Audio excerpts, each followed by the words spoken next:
তুই Inca coat tie pin দে আমার সামনে কোন জায়গাত যাবো সেটা কত? চাচা আসলে আজকে আমার চাকরির ভাইবা আছে, ওই জন্যে কোটটাই পিনতে বাড়াছি। আপনি আমার জন্য না দোয়া করেন তো। আরে পাগলা, আমার দোয়া তোর সাথে সব সময় আছে, তবে আকর্ষণীয় ব্যক্তি হিসেবে নিজেকে গড়ে তোলার জন্যে 10টা আচরণ তোর পরিবর্তন করা লাগবি। চাচা 10টা আচরণ কি শিখলে কন তো? তাহলে এখন মনোযোগ দে শোন। 1 নাম্বার, কারো কাছ থেকে কোনো প্রকারের প্রত্যাশা না আশা করে নিঃস্বার্থভাবে উপকার করব।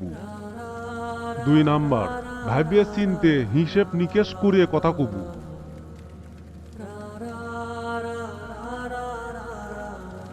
3 নাম্বার, কোনো কথা কওয়ার সময় স্পষ্ট করে কথা কব, কোনো প্রকারের আমতা আমতা করব না। 4 নাম্বার, অন্যায়ের পক্ষে লয়, সত্যের পথে সবসময় থাকব।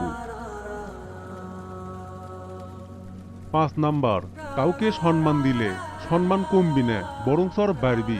তুই যদি কারো কাছ থেকে সম্মান পাবার চাস তাহলে তুই আগে তাকে সম্মান করবি। ঠিক আছে চাচা, আপনি যেভাবে করছেন আমি সেভাবেই চলার চেষ্টা করব। 6 নাম্বার, নিজেকে নিয়ে কখনো দাম্ভিকতা বা যোগ্যতার বড়াই প্রকাশ করার চেষ্টা করব না। 7 নাম্বার, সকল শ্রেণীর মানুষের সাথে সব সময় ভালো ব্যবহার করব। 8 নাম্বার, অন্যের নামে কোনো সময় গীবত করব না। 9 নাম্বার, মানুষের সাথে অযথা ঝগড়াঝাটি বা তর্ক বিতর্কে লিপ্ত হব না।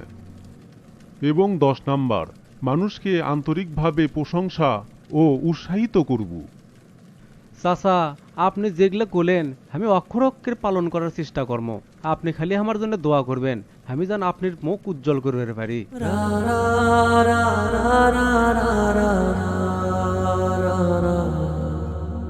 আসসালামু আলাইকুম চাচা, কেঙ্কা আছেন?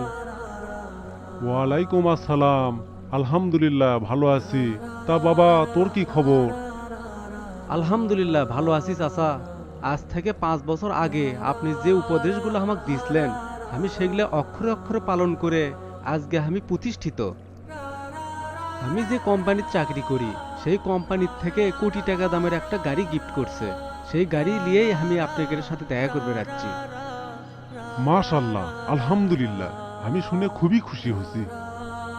চাচা আমার গাড়ির চড়ে আপনি কিন্তু সারা শহর ঘুরে বেড়ান লাগবে, আপনি কিন্তু না করে পারবেন না।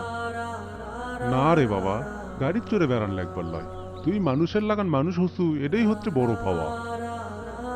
চাচা আপনি আমার বাপের লাগান, আমার বাপ যদি আজকে বেঁচে থাকলো হিনি তাহলে কি তাই এই কথা কবার পারলো হিনি? ঠিক আছে বাবা, তুই মন খারাপ করিস না, তুই আরো বড় হয় এই দোয়াই করি। চাচা আর একটা কথা, আমাদের গ্রামত আমি একটা হাসপাতাল বানাবের চাই, যে জায়গার থেকে গরিব মানুষেরা সুচিকিৎসা পাবি একদম বিনামূল্যে।